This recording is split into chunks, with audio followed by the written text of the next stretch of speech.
Bueno, muy buenas noches. Es un gusto estar una vez más.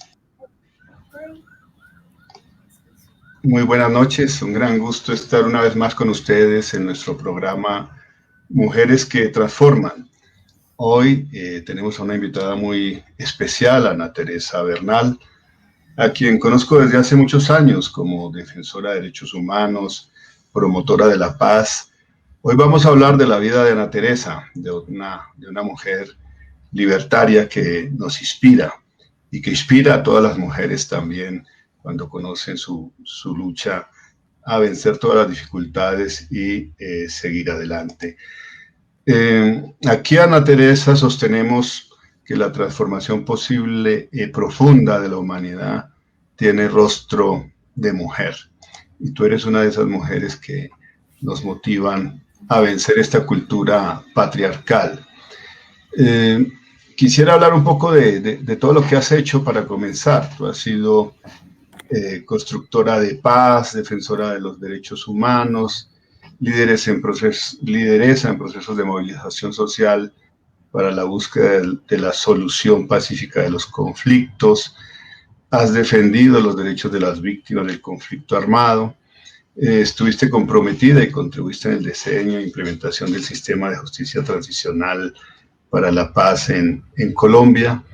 Has tenido muchos reconocimientos, entre ellos la nominación entre las 1000 mujeres por el Nobel de la Paz, una de las 100 mujeres más importantes de Colombia según la revista Semana. También fuiste merecedora del reconocimiento internacional de la Cámara de Manila, Filipinas, a una de los 10 jóvenes más sobresalientes del mundo, categoría paz. Cuando eras joven, ¿verdad? Todavía, yo sostengo que somos jóvenes mientras luchamos, ¿no? El otro día entrevistábamos a Clara López y decíamos lo mismo, porque a pesar de los años de Clara sigue con un vigor extraordinario, una vocación política sin par. Bueno, trabajaste en la administración de la Bogotá Humana del año 2012 a 2015, en la dirección de la unidad de víctimas del distrito. Bueno, eres graduada en administración con estudios en economía e historia, magíster en paz, desarrollo y ciudadanía.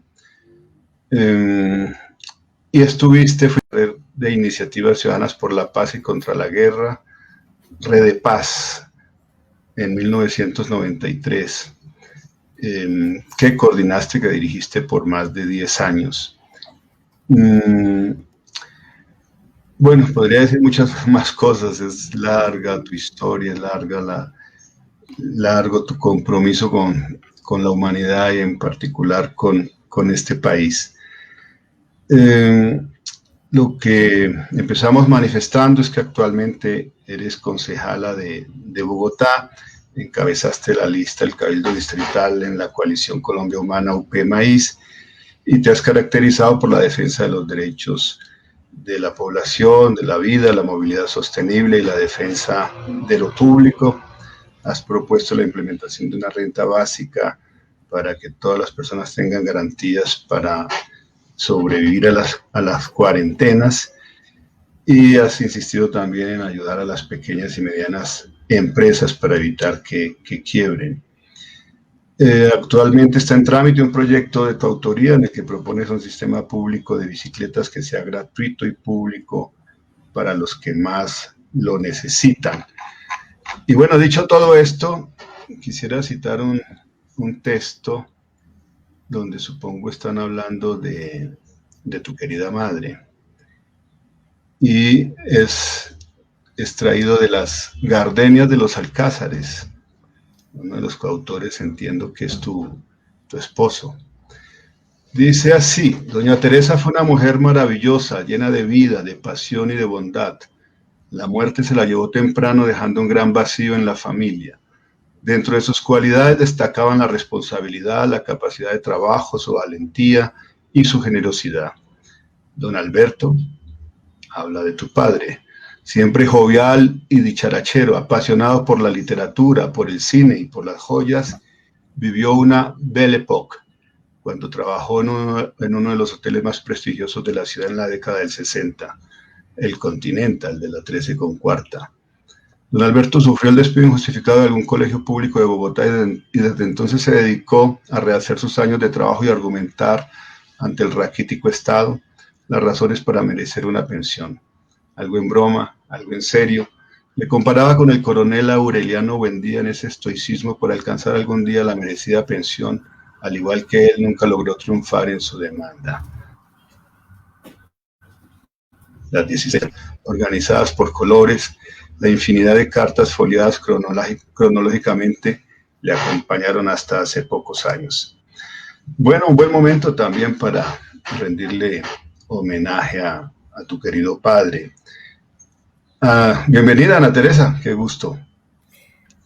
Luis Guillermo, bueno, empiezas con sorpresas. Gracias por esta invitación. Es una invitación linda, una invitación muy humana y pues me da la sorpresa de hablarme de las 3 personas que más he querido y que se fueron de este mundo y que espero que estén en alguna dimensión desconocida donde ojalá volvamos a encontrarnos. Que así sea, Ana Teresa, que así sea. Hablemos entonces de en qué hogar naciste, cómo fue tu niñez, cómo creciste, dónde estudiaste. Cuéntanos esos detalles de tu vida, Ana Teresa. Bueno, pues yo soy súper bogotana. Yo nací en la clínica Bogotá de Bogotá. Y nací en un ascensor, nací en el ascensor de la clínica, no alcancé a llegar a la sala. Y bueno, soy de una familia de clase media bogotana, crecí en el centro de la ciudad, estudié en un colegio pequeñito que amo todavía y que todavía existe, se llama Liceo Nuevo Mundo. Tenía la directora del colegio, fue para mí realmente, vive todavía, y me enseñó historia de Colombia con amor a Bolívar, con mucho amor a Bolívar, con mucho y a la amor independencia y a la libertad. Qué bien. Sí. Y ese colegio que todavía existe queda ahí en el barrio Santa Bárbara, centro, cerca a la iglesia de Santa Bárbara. En esa iglesia hice mi primera comunión y después me casé. Así que tengo muy gratos recuerdos y de esa niñez. Pues obviamente que el lugar donde nací influyó mucho en mi vida porque al frente del edificio donde yo vivía, que hace poco lo tumbaron, en la calle Séptima, quedaba la sede de la ANAPO. Y esa sede estaba ya cuando le robaron las elecciones a Rojas Pinilla. Y ahí ese día, cuando la gente se movilizó y hubo cantidad de enfrentamientos, marcharon los reservistas, el país se cimbroneó por el robo de las elecciones a Rojas Pinillas. Yo vi todo, el toque de queda, las movilizaciones, los carabineros enfrentándose con la gente, vi todo ese panorama y ese panorama quedó muy grabado en mí, que vivía en una sociedad con mucha convulsión. En esa época lo veía tal vez de otra manera, pero también el vivir en el centro de Bogotá hizo que yo viera algo que me impactó, y eso sí fue lo que me impactó profundamente para elegir un camino. Y es que yo veía a los niños que le decíamos los gamines, que eran niños de mi misma edad que dormían en la puerta del edificio donde yo vivía. Y entonces yo veía esos niños ahí y yo decía, pero yo no entiendo por qué yo tengo una casa, un apartamento, duermo en una cama, tengo alimentos, tengo colegio, y estos niños no, eso no lo podía entender y me volví amiga de ellos. Y había un niño que todavía no se había ido de su casa, que era un monito, se vestía de blanco y tenía un sombrero. Ese niño era amigo de los gamines y hablaba con ellos y y se la pasaba ahí, yo no entendía, decía, pero ¿qué hará ese niño que se viste de blanco, que se ve que vive en una casa, es amigo de estos gamines? Entonces yo me volví amiga de ellos. Entonces yo le pregunté al niño que él por qué se la pasaba ahí con ellos, que él dónde vivía, que qué hacía. Y él me dijo, no, yo vivo con mi mamá vive con mi padrastro, ella lava ropa y mi padrastro me maltrata, me pega y yo me quiero ir de la casa. Y yo le decía, no, no se vaya de su casa. ¿Cómo se va a ir de su casa? Mire cómo viven sus amigos en la calle, duermen ahí en el piso. A esos niños les vendían, yo no sé cómo hacían, pero en las droguerías les vendían diazepam. Y esos niños vivían drogados y dormían ahí. Entonces, el niño, bueno, entonces yo para tratar de impedir que él se fuera a la casa y también para ayudar a los otros niños, decidí hacer como un grupo. Y los invité a mi apartamento y los hice seguir a mi apartamento y bañar y les di ropa de mis hermanos, yo tenía 2 hermanos y empezamos, yo les dije que quería que estudiáramos todos y les di cuadernos y lápices y empezamos a hacer clases. Y lo que yo aprendía en mi colegio yo se lo enseñaba a ellos y después cantábamos y jugábamos. Y iban a mi apartamento seguido, pero se formó un problema terrible en el edificio y también le dieron quejas a mi mamá, que cómo era posible que yo dejara entrar gamines dentro del edificio, al apartamento. Y una vez hubo un robo de ropa de que los patiecitos de los apartamentos daban a la escalera, pues daban al corredor de la escalera común. Y entonces hubo un robo de ropa y pues obviamente la primera culpa fue para los niños, los gamines. Y eso fue la hecatombe y ahí sí me prohibieron definitivamente hablar con ellos, tratarlos y no podía dejarlos ya entrar al edificio. Yo les abría en las noches para que durmieran adentro y no sintieran frío. Bueno, y así fue una cosa terrible. La cosa terminó mal porque nunca más pudimos volver a hablar. Pero después yo vi que el niño que se vestía de blanco terminó viviendo en la calle. Ese niño, con el tiempo, después yo me trasteé para otro lugar, para otro lugar de la ciudad, y una vez volví al centro a hacer unas vueltas con mi mamá y lo volví a ver, pero ya destrozado por la droga, ya con la ropa totalmente raída, sin zapatos. Eso para mí fue terrible, eso fue un dolor, lloré mucho, no podía entender eso, no lo podía entender. Y en esa época a mí me gustaba mucho el hipismo, muchísimo, y me encantaba el hipismo y quería ser hippie y me vestía como los hippies, pues yo era una niña, yo tenía 12 años y pasó eso, y a los 13 años conocí a un muchacho que era de la JUCO.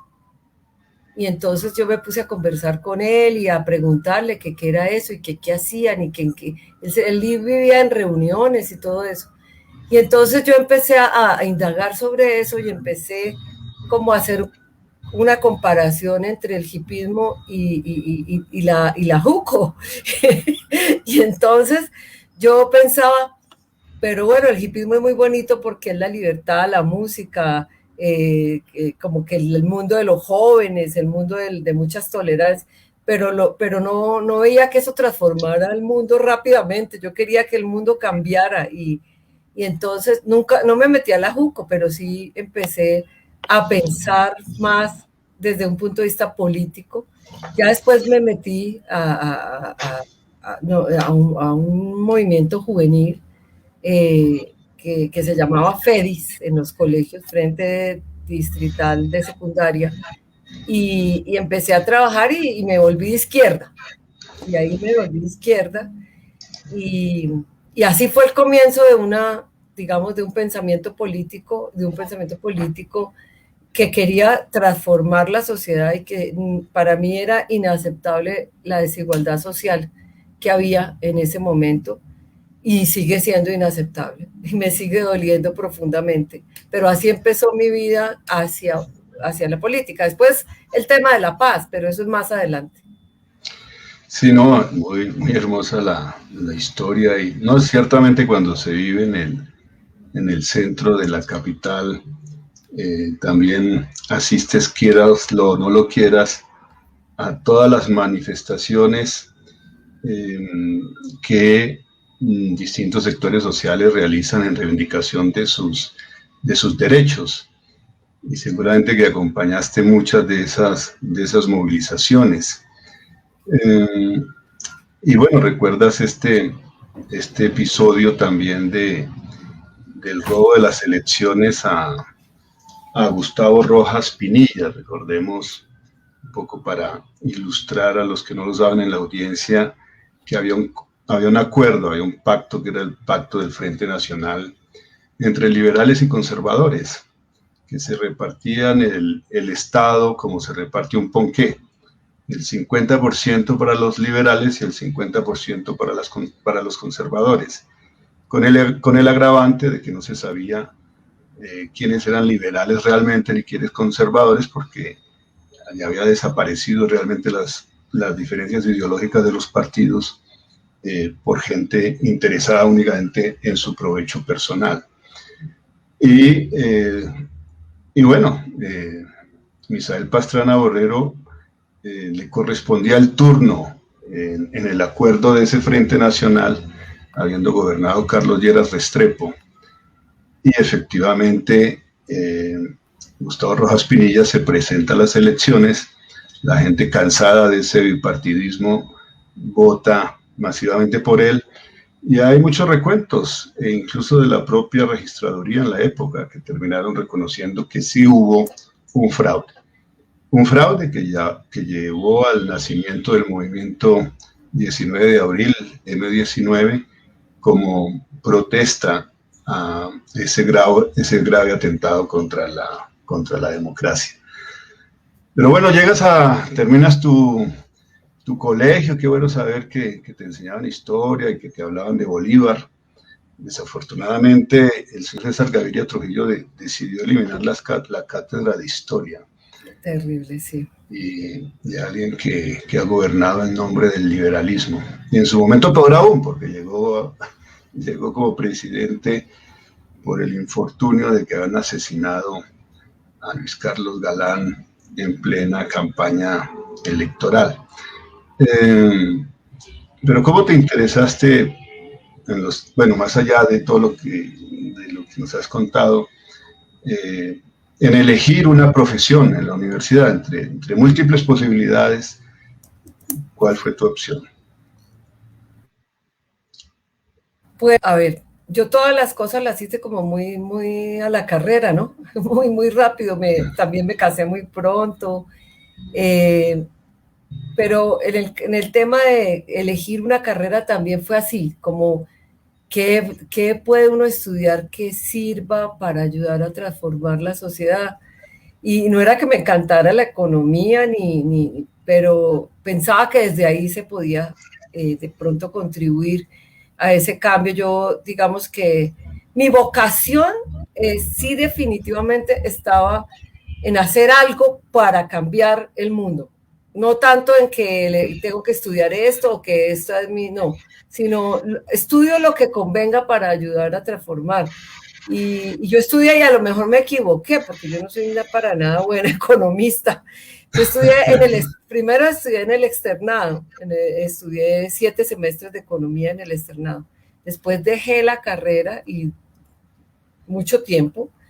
Incluso hice después 2 semestres de historia en la Javeriana, y finalmente terminé administración, más por necesidad de tener el título, la profesión, y después ya hice la maestría en paz y desarrollo. Y digamos que la elección de la carrera fue más que por vocación académica, por la necesidad de aprender cómo era que se movía el mundo del capital, el mundo de la sociedad, el manejo de la sociedad, que depende mucho, sí, de la economía. Entonces, digamos que esa fue como la idea que yo tuve, porque también me gustaban otras cosas. Yo tuve una época en que yo hice teatro, me encantaba. O sea, me gustaba el arte, me gustaba la música, hice teatro. Digamos que ese fue un pedacito de mi vida en que yo fui más joven, digamos, porque al principio cuando tenía, entonces que tenía como esa, no sé, yo creo que era como un instinto ahí de protección con lo de los niños y todo eso, de enfrentar como esa injusticia pensando que uno era capaz, porque para mí lo de los niños fue un fracaso. Mi experimento con los niños fue terrible porque yo sentí que había fracasado, que por ahí no era, que yo pensaba que yo podía de pronto salvarlos de la destrucción total que ellos vivieron, porque así fue, ellos se destruyeron todos esos niños que dormían en la puerta de mi edificio. Entonces era como una búsqueda, ¿por dónde me meto que yo pueda servir para algo? Era más o menos esa como la idea. Y ahí, entonces, así fue como elegí también qué estudiar, para qué puede servir una carrera. Entonces también fue como ahí. Pero siempre más para mí pesaba más lo que yo pudiera hacer como persona, y por eso siempre he sido una activista. Yo creo que realmente a mí me dicen cuál es su profesión y yo digo, ahora pues digo soy constructora de paz porque le he dedicado muchos años al tema de la paz, pero la verdad yo creo que yo siempre he sido más es una activista, ¿no? Y claro, no niego la academia, no niego el estudio, me gusta leer, me gusta escuchar a los teóricos, pero yo, digamos, jamás me he considerado una intelectual. Y siempre siento que más que todo lo que me ha interesado es hacer las cosas para contribuir a los procesos. También me he sentido puente en algunas épocas de la vida, me he sentido puente y para nada me disgusta ser puente. Por ejemplo, comunicar entre unos y otros. Y en alguna época de mi historia creo que no me entendieron algunos pasos que di en el tema de la paz, porque lo que quería era hacer puente, ¿cierto? Era cómo acercar en este país para que no nos sigamos matando. Digamos que esa era como la intención. Pero bueno, ese ha sido como más o menos el comportamiento y pues creo que todos de alguna manera aportamos algo en esta historia de querer transformar la sociedad, aunque creo yo que hay muchas frustraciones también, porque es un mundo que todavía está muy, digamos, cimentado sobre el egoísmo y sobre los intereses de sectores minoritarios y no de toda la sociedad. Antes de seguir adelante, antes de llegar a la fundación de Red Paz, tu padre escribió, es un escritor también, Josefina, Alberto Bernal Mae.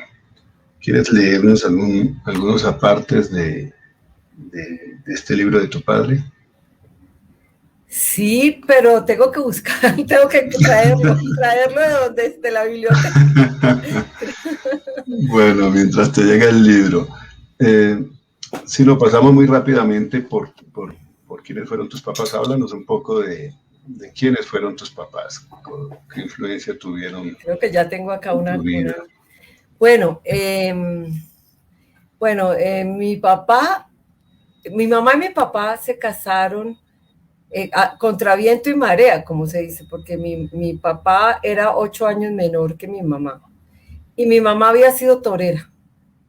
¿Torera? Torera, en esa época. Mi mamá, yo creo que fue de las primeras mujeres que les dio por ahí, o sea, en Colombia, pues imagínate, una sociedad tan digamos, crítica de que las mujeres fueran a ponerse pantalones, de que las mujeres fueran a estar con hombres subiendo a Monserrate todos los días y luego a practicar el toreo y digamos, eso fue una lucha de mi mamá muy grande en ese momento y mi papá se enamoró de ella tal vez por ese temperamento, por ese valor.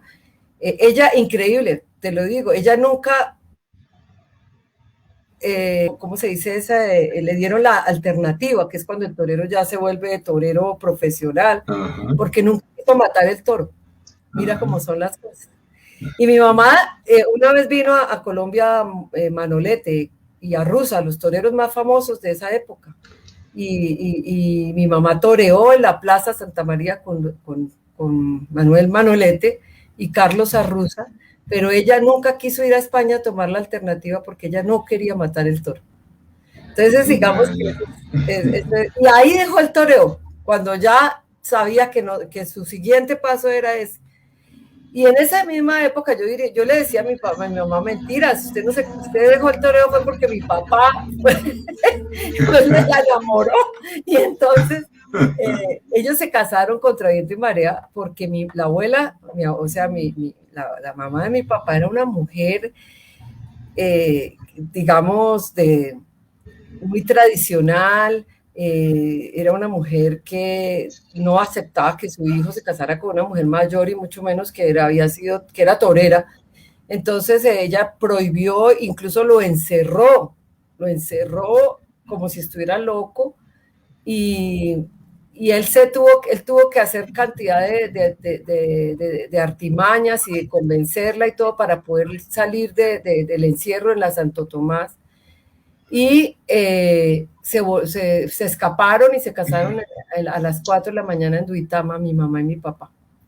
Eso fue todo un escándalo. Bueno, mi papá era un hombre muy liberal, digamos, de pensamiento liberal, y era un hombre que le gustaba mucho la lectura, la literatura, el cine, el arte, y digamos que eso yo lo recibí muchísimo, el gusto por el arte, el gusto por la literatura.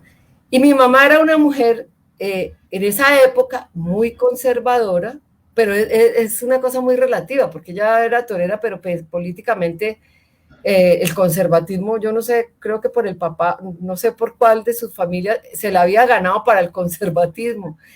Y mi mamá era de prácticas liberales porque su comportamiento era una mujer muy, muy, digamos, de avanzada, pero su pensamiento político era conservador. Ella después cambió, porque ella, cuando yo me metí a la izquierda, y que ella sufrió mucho y peleamos mucho y discutimos mucho, pero ella, cuando vio que yo era muy perseverante, ella le dio por estudiar y por leer libros y por qué ella está en esto y por qué yo ya estaba en lo de la paz, y mi mamá empezó a leer y todo eso, y mi mamá terminó siendo una mujer muy simpatizante también de la izquierda. Entonces, digamos que ella, en mi casa había cambios, no era una cosa estática, o sea, ellos cambiaban de pensamiento de acuerdo también, como digamos, viendo las circunstancias. Mi papá siempre fue liberal, y digamos que era un hombre que nos transmitió mucho gusto por las cosas como estéticas, y Josefina fue la hermana de él que tuvo una vida muy difícil por la mamá, porque mi abuela era una mujer muy autoritaria y tremenda. Es un libro doloroso, no les voy a contar el libro, pero mi tía también se enamoró profundamente cuando era muy joven, y mi abuela la encerró también. Entonces, el caso de mi papá es que mi papá no se frustra, porque mi papá logra liberarse y casarse a escondidas con mi mamá, pero mi tía sí pierde ese amor y nunca se casó, y fue un dolor para siempre. Entonces, es la historia de la hermana, que se llamaba Josefina, y es una historia dolorosa, pero es una historia bien contada, digamos, es una historia donde él cuenta cómo era Bogotá, la época, está el 9 de abril, él era un niño cuando el 9 de abril, cómo vivió el 9 de abril, cómo vivió toda esa época, cómo vivió la familia, cómo vivió el papá. En cambio, el papá de mi papá era un hombre, un matemático extraordinario, fue profesor de Alfonso López Michelsen. Yo conocí a Alfonso López Michelsen cuando estaba él en el tema del acuerdo humanitario, y yo tuve la oportunidad de preguntarle por mi abuelo y decirle, doctor López, ¿usted recuerda a Demetrio Bernal Rengifo? Y él me contestó, fue mi profesor de matemáticas, el mejor profesor que tuve en el gimnasio moderno. Entonces mis abuelos eran totalmente distintos. Mi abuela con unas costumbres muy autoritaria, muy, digamos, yo diría clasista también. Ella venía de una familia muy rica francesa, ella era de origen francés, y mi abuelo era tolimense, matemático, dedicado al estudio, fue rector del Colegio San Simón de Ibagué, y luego fue profesor de matemáticas en el Gimnasio Moderno. Entonces eran dos mundos muy distintos, y mi papá se formó en esos mundos. Entonces él recibía como de cada uno. De mi abuela sí recibió el tema del arte, y de mi abuelo como toda esa pensamiento de amor por la lectura, por el conocimiento. Mi mamá era huérfana, fue huérfana a los 14 meses, y la criaron unas tías, pero el papá de ella era un gran hombre que murió también muy joven. Y bueno, esa es la historia de mi familia, de mis abuelos. Okay, sí, no. Apasionante también conocer justamente esas historias que tienen que ver con la violencia también de la cultura patriarcal, que no solamente practican los hombres, sino muy a menudo también las mujeres. Totalmente de acuerdo. Y superar la cultura patriarcal es uno de los empeños de este programa, contribuir a ello, aportar un granito de arena a la transformación de la cultura patriarcal. Y para que efectivamente las mujeres puedan en igualdad de derechos contribuir a la transformación de la sociedad. Bueno, ¿encontraste algo del libro, Josefina? ¿Lo encontraste? Sí. Finalmente, Sí. ¿quieres? Vamos a ver, me toca abrir en cualquier página. ¿Quieres leernos algo de Josefina? No. A ver, les voy a leer algo de Josefina. De la tía Josefina. El libro, bueno, voy a leerlo, dos parrafitos al menos. Sí, el capítulo primero empieza así. Dice: a medida que vamos envejeciendo, los recuerdos se agolpan en la mente. Es como si día tras día volviéramos a vivir épocas pasadas y nos aferráramos a ellas, tal vez porque en la conjunción del tiempo y del espacio y al acercarse el final, volvemos a ser niños. Esta historia tuvo lugar en una ciudad que por la época era relativamente pequeña, la Bogotá de los años 40.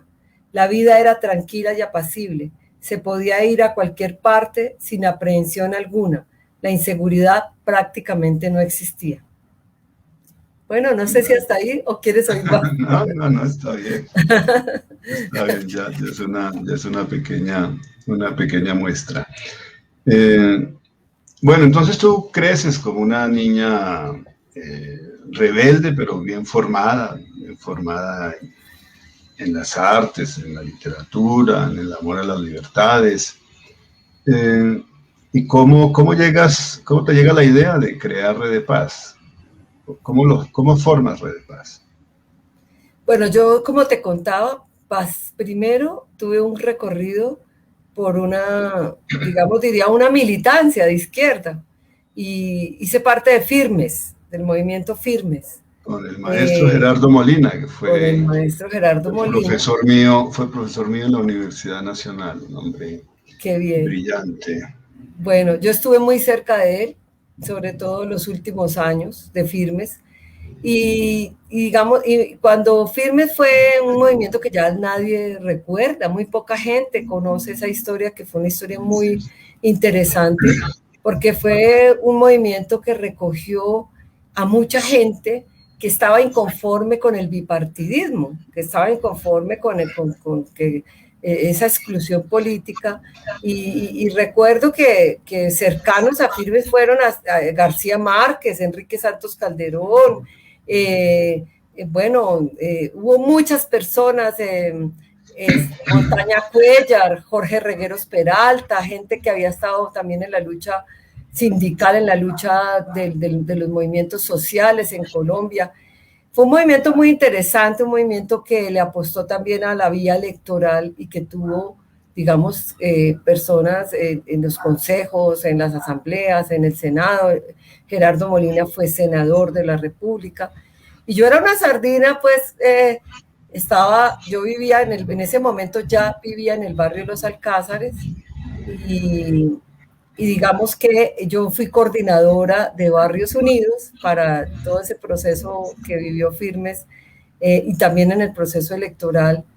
Y digamos, fue un momento muy bonito de trabajo, digamos, de tratar de ir, digamos, introduciendo un pensamiento político diferente a los partidos tradicionales. Y luego, lamentablemente, por muchas razones, Firmes termina, digamos, al principio creció mucho, fue muy fuerte, pero luego yo diría que se cruzaron muchas cosas, digamos, el surgimiento fuerte del M-19 en ese momento. Llegó un momento en que el M-19 tuvo un impacto sobre Firmes y hubo un momento de mucha persecución política. Y luego, después de Firmes, viene la época difícil y dura en que empiezan a asesinar líderes y defensores de derechos humanos. Y luego viene el Palacio de Justicia, que fue en 1985, que fue otro año que marca mi vida totalmente. El año 1985 es el año al que yo le debo mi vocación por la paz, en ese momento. En el año 1985 pasan varias cosas en mi vida trascendentales. Tengo mi segundo hijo. Ese año muere mi mamá. Ese año se da la toma del Palacio de Justicia y lo que sucede luego, la retoma, la muerte de tanta gente, cuando el ejército incendia prácticamente el palacio. Ese año es la tragedia de Armero, que fue terrible también. Y era un año como entre la vida y la muerte. O sea, yo empecé a pensar el valor de la vida y lo que estaba pasando en Colombia. Y tomé la decisión de luchar por la vida. Entonces, empiezo a trabajar la idea con otras personas de crear un movimiento por la vida. Y empezamos, digamos, antes de crear un movimiento por la vida, lo que hicimos fue un concierto al año del Palacio de Justicia en la Plaza de Bolívar, que era como conmemorar esa fecha, pero desde una perspectiva de la vida, sin olvidar que la vida es muy importante. Y me acuerdo que se llamó Concierto con Flores para la Vida y el Amor, y fue al año del Palacio y convocamos cantidad de artistas. Me acuerdo que vino este grupo ecuatoriano, Pueblo Nuevo, vinieron artistas de varias partes de Latinoamérica, vinieron artistas del país, de todas partes de Colombia. En esto se metió también la Corporación de Teatro, Colombiana de Teatro con Patricia Guisa. Había artistas de televisión muy connotados en ese momento, como Jorge Emilio Salazar. Bueno, eso fue un momento muy bonito y doloroso también, porque es que estábamos en un momento de una vulnerabilidad terrible en relación con la vida. Entonces lo que hacíamos era, ¿cómo hacemos para posicionar la defensa de la vida con fuerza y que se frene toda esta ola de dolor? Entonces hicimos ese concierto y ahí empezamos como a juntarnos con gente conocida, con gente en las regiones. Los artistas crearon un movimiento que se llamó Locos por la Vida. No sé si tú te acuerdas de eso. Sí, claro. Había periodistas, bueno, y los periodistas también crearon el colectivo de Periodistas por la Vida. Me acuerdo mucho de periodistas como Guillermo Segovia, Ligia Riveros. Había muchas periodistas muy valiosas que se metieron en esto. Ahora no recuerdo los nombres porque tengo una memoria bastante mal, pero los veo con el pensamiento, los estoy viendo, ¿no? Se me olvidan en este momento, son los nombres. Y se hizo un trabajo por la vida muy bonito. Y de ahí del movimiento por la vida, estoy hablando de 1985, 86, luego viene, luego yo me conozco en un evento,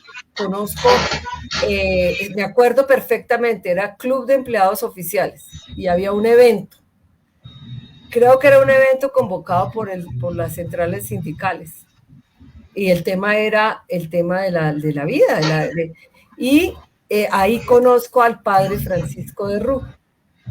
Y yo me acuerdo que yo me paré y hablé hablé muy fogosa en ese momento por la vida y tal. Y el padre Francisco de Rú se me acerca después de que yo hablé y me dice, yo quiero que hablemos, que hagamos algo juntos. Él era el director del programa del CINEP, pero acababan de crear el programa por la paz de la Compañía de Jesús, que eso es una historia bellísima, no sé si tú la conoces, que es que ellos venden la custodia, la joya maravillosa que tenían los jesuitas, la joya más impactante que ha habido, yo creo que ha tenido Colombia, una custodia con no sé cuántos diamantes, esmeraldas, gota de aceite y la custodia en oro, y era una joya valiosísima. Y Francisco de Rú y Horacio Arango, los dos sacerdotes jesuitas, dentro del programa, dentro de la Compañía de Jesús, dan toda una discusión diciendo, mire, este país necesita recursos para la paz y para defender la vida y los derechos humanos, y nosotros con esta joya tan valiosa ahí, que no sirve realmente prácticamente para defender las cosas en las que creemos, y vendamos la custodia y creemos un programa por la paz. Y dieron todo ese debate al interior de la Compañía de Jesús y logran ganar el debate y logran vender la custodia y con la plata de esa custodia crear el programa por la paz. Entonces, Francisco de Rú, Pacho, como le decimos todos, me dice, trabajemos juntos el tema y hagamos cosas por la paz y por la defensa de la vida. Y de ahí nace la primera semana por la paz. Extraordinario, sí. No, está bien llegar a esos orígenes. Yo estaba estudiando Derecho en la Universidad Nacional cuando se produjo lo del Palacio de Justicia.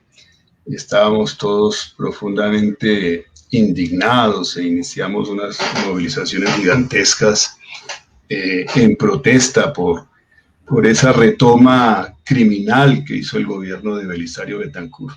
Desgraciadamente, Belisario Betancur murió sin haberle rendido cuentas al país sobre su responsabilidad en esa retoma. Incluso Jaime Castro, que todavía vive y a quien tenemos la oportunidad siempre de repudiar cada vez que hablamos de él, pretendió que era un hombre de Estado porque en el Consejo de Ministros dijo que había que retomarse el palacio a sangre y fuego y no eran que estuviesen sometidos a los militares.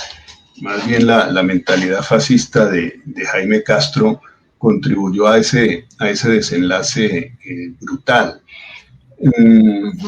Y bueno, luego salvó a Belisario Betancur, fue el desastre de Armero, esos 30.000 muertos, que también nos impresionó mucho, ¿no?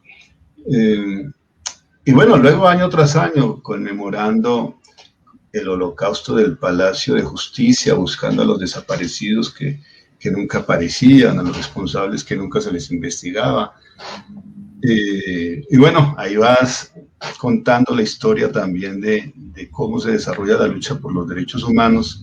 Yo termino en el año 88 vinculado al colectivo de abogados José Alvear Restrepo, luego del asesinato de Jaime Pardo Leal, invitado por el maestro Eduardo Umaña Luna. Y tú terminas vinculada a este trabajo con los jesuitas por la paz y la primera semana por la paz y con Francisco de Rú, otro hombre extraordinario que hoy preside la Comisión de la Verdad. Bueno, después vienen las amenazas también, Ana Teresa, ¿no? Porque esta vida por la paz y por los derechos humanos no ha sido precisamente pacífica. Sí, yo no podía entender eso. Te cuento que yo creo que uno va aprendiendo como en el camino con las situaciones. Cuando te voy a contar unas anécdotas que nadie conoce y que son muy interesantes. Cuando hicimos la primera Semana por la Paz, la Semana por la Paz tuvo dos hechos muy bonitos.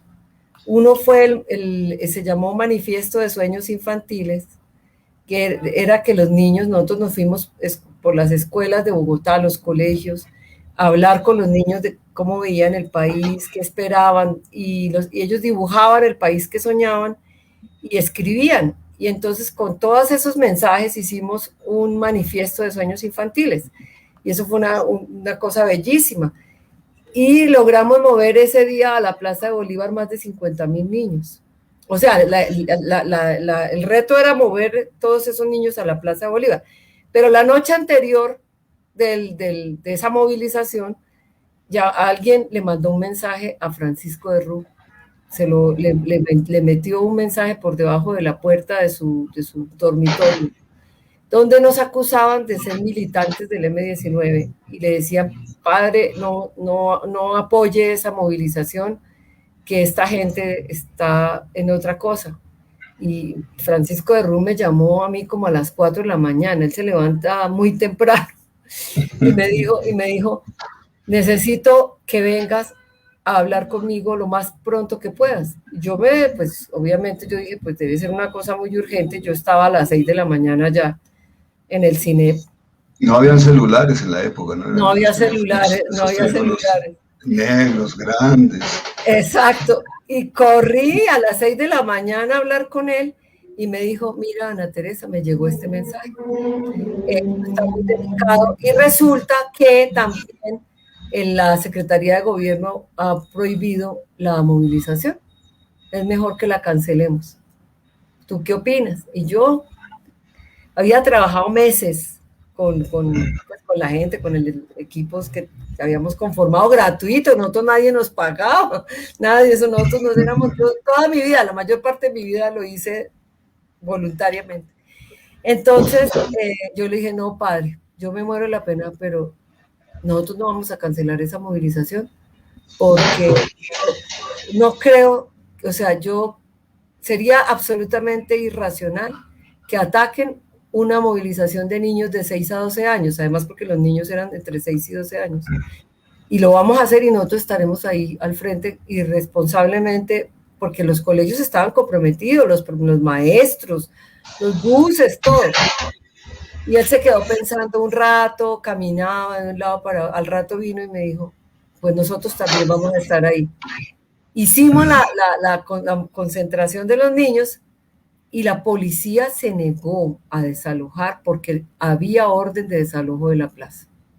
Luego al otro día o a los 2 días los jóvenes salieron a hacer una consulta por la paz en las calles, los jóvenes de colegios bachillerato, y nos detuvieron 3 niños, 3 jovencitos. Yo corrí al despacho, en ese momento el procurador era Horacio Serpa. Yo corría al despacho de Serpa, entré como pude, y llegué hasta él y le dije, procurador, nos detuvieron 3 jóvenes de colegios por estar haciendo una consulta por la paz.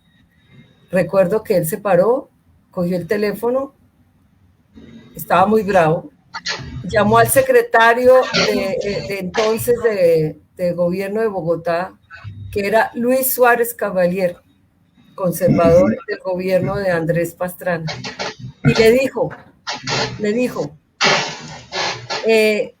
¿cómo es posible que ustedes den la orden de primero desalojar de niños en la Plaza Bolívar y ahora detengan 3 jóvenes de colegio? Me hace el favor, señor, y da la orden de liberar inmediatamente a estos muchachos. Y bueno, inmediatamente sí, le tocó, porque él lo estaba llamando.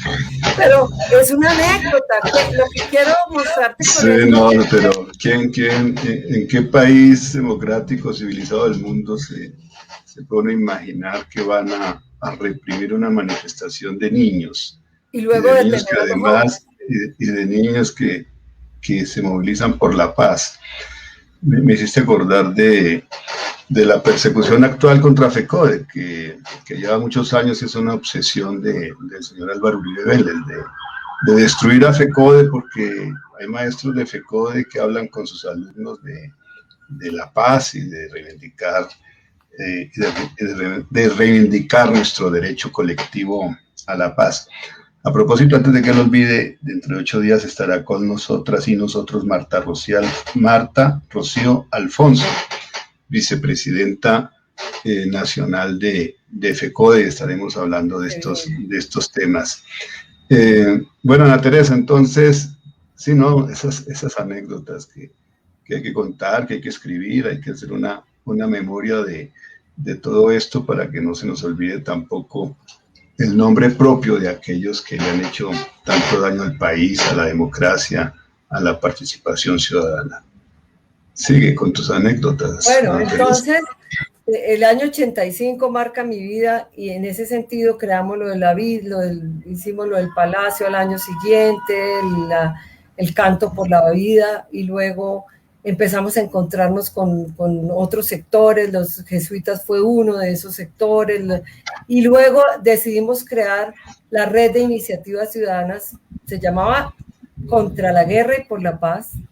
Después cambia el nombre y esa red, digamos, que se crea en el año 1993 en Bogotá, con participación de gente de todas las regiones. Recuerdo muy bien que yo digo que la nutrieron varias experiencias. Esa red la nutrió la Mesa por la Vida de Medellín. En ese momento estaba en un momento álgido, porque era la época de Pablo Escobar, de las bombas de Pablo Escobar, de los asesinatos, de las masacres. Medellín era una ciudad que estaba en una situación terrible y la gente había creado la Mesa por la Vida, y era la Mesa por la Vida integrada, bueno, la iglesia apoyaba y muchos sectores apoyaban.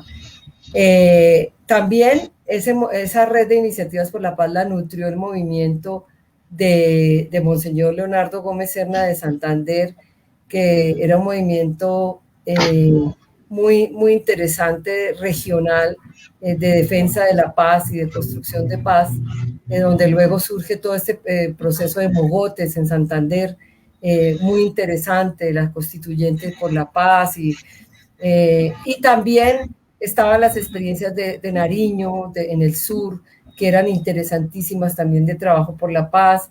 Bueno, esa red se nutre mucho de lo regional y se nutrió también de las centrales de trabajadores, de muchos procesos. Entonces surge la red de iniciativas contra la guerra y por la paz, que se proponen unas tareas muy interesantes. La primera era hacer que tuviéramos resonancia a través de los medios de comunicación, o sea que esa era una de las grandes debilidades que hasta ese momento tenían todos los movimientos, o teníamos, y era que se trabajaba mucho, pero no se difundía. La otra tarea era darle un marco jurídico a la paz. Ya había pasado la Asamblea Nacional Constituyente del 91, ya existía. Ya se había establecido que la paz es un derecho, derecho de toda la ciudadanía, y también una obligación nuestra defenderla y promoverla. Ana Teresa, bueno, se nos va acabando el tiempo, de la hora se está pasando muy rápido, pero llega los gobiernos de Álvaro Uribe Vélez, y allí yo me encuentro como defensor de derechos humanos que Redepaz fue un objetivo, un blanco de la inteligencia del Estado, una persecución que se desató en contra tuya, de muchos integrantes de Redepaz, de amenazas, de asesinatos. ¿Cómo viviste esos años de la represión de la seguridad democrática? Hay dos momentos muy duros de amenazas. Uno, después del mandato por la paz, que yo creo que el mandato se convirtió realmente en un hecho contundente que mostraba que era posible que se diera este proceso de negociación. Ahí hubo una amenaza terrible contra mí, que yo recibí directamente, la recibí de diferentes formas, y era que yo estaba en la lista de amenazas, estaba incluso en una de esas listas encabezando. Yo tuve que salir del país de manera urgente y me fui por unos meses del país. Y después vino una cosa terrible que fue, fui denunciada, dizque consiguieron falsos testigos para decir que yo había denunciado a los generales Rito Alejo del Río y Fernando Millán, y me abrieron un proceso en la fiscalía. Ese fue un momento. El otro momento, que es el que tú mencionas en el gobierno de Álvaro Uribe Vélez, es el momento en que Redepaz se vuelve un blanco de ataque, y entonces empiezan a montarnos algunos procesos también falsos. Y a mí me acuerdo que estaba yo un día almorzando en un restaurante en el centro de Bogotá y se me perdió, me robaron mi bolso, me lo robaron, pero eso no fue un robo común y corriente. O sea, de ahí viene luego el hackeo a mi correo electrónico, la interceptación telefónica, y viene una serie de situaciones hacia mí y hacia Redepaz muy difíciles, y digamos que ya siempre yo llevo muchos años sintiendo como la amenaza. Ya, yo digo, a mí ya, yo creo que ya no me amenazan, pero no me amenazan porque ya, digamos, uno da muestras de que va a seguir siempre pensando como piensa y defendiendo lo que piensa. Y bueno, yo no me pienso ir del país, yo no pienso, entonces, de manera que hemos vivido siempre con situaciones de riesgo. Yo creo que yo fui muy ingenua durante mucho tiempo, sobre todo cuando esa primera situación de lo que te cuento, de los generales, hubo mucha ingenuidad. Yo no tenía ni idea en que la lucha por la paz podía convertirse en algo que fuera una afrenta para quienes están en la guerra, una afrenta tan dura, y que la reacción fuera tan sucia, porque allí hubo falsos testigos, hubo realmente situaciones muy, muy feas, digamos, y tuve unos momentos difíciles con mi familia, con mis niños que se asustaron mucho, muchas veces tuvimos que separarnos, bueno, situaciones que hemos vivido y que son difíciles, pero que también reafirman la convicción de la necesidad de trabajar por una sociedad más democrática, más justa y donde no sucedan este tipo de situaciones. Así es, Ana Teresa. Bueno, tú y yo y todos los que hemos estado en esta familia en la defensa de los derechos humanos y promoción de la paz desde hace varias décadas, pues hemos tenido que lamentar y que sufrir el asesinato, la desaparición de muchos de nuestros amigos, de nuestras amigas. Si todos los colombianos y colombianas cumplieran esa obligación constitucional que está en el artículo 95, que dice que es un deber ciudadano defender los derechos humanos, si fuesen millones los que defendiésemos los derechos humanos, seguramente que este exterminio de líderes sistemáticamente todas las semanas hubiese cesado y que el país sería diferente. Bueno, un último mensaje, ya se nos terminó lamentablemente, Ana Teresa, te volveremos a invitar en otra oportunidad para profundizar también esos escenarios de participación política. Pero ¿cuál es tu mensaje? ¿Cuál es tu mensaje para las personas que nos siguen, las mujeres que también están pendientes de este espacio? ¿Cuál es tu mensaje para no decirnos ni hasta luego, ni adiós, sino hasta siempre, en palabras de Mario Benedetti? Gracias, Luis Guillermo. Yo pienso que vivimos un momento difícil, pero de oportunidad también. Difícil por la pandemia, difícil por quienes nos gobiernan, por lo que tenemos en este momento de persecución, asesinato de líderes, por el tema del acuerdo de paz que ha sido bastante incumplido, etc. Pero también es un momento de oportunidad y creo que hay que recoger toda esta inconformidad de los colombianos y colombianas que hoy viven de verdad situaciones dramáticas por toda la situación económica, social, política, y creo que la unidad es fundamental. Creo que no podemos dividirnos por cosas que no, digamos, hay diferentes percepciones, diferentes formas de ver la realidad, diferentes formas de comportarnos, y seguramente tenemos muchas discusiones que tendremos que dar en el camino, pero hay cosas que son trascendentales, y en este momento lo trascendental es cambiar este gobierno, cambiar por un gobierno que realmente garantice que en Colombia se respeten los derechos humanos, garantice que en Colombia haya paz, que la paz es mucho más allá que la firma de un acuerdo entre armados, y que necesitamos consolidar un país en donde exista democracia, donde exista paz, dignidad para la vida. Y por eso yo invito a las mujeres a que no nos dividamos, no nos dividamos, tenemos que ir juntas en ese proceso de transformación. Y considero que las reivindicaciones y la lucha de la mujer siempre estarán presentes en la lucha de la transformación de la sociedad, y las mujeres aportamos a la transformación de la sociedad. No nos dividamos. Bueno, muy bien, ahí está el mensaje final de Ana Teresa. No hay que dividirse, hay que sumar si queremos transformar.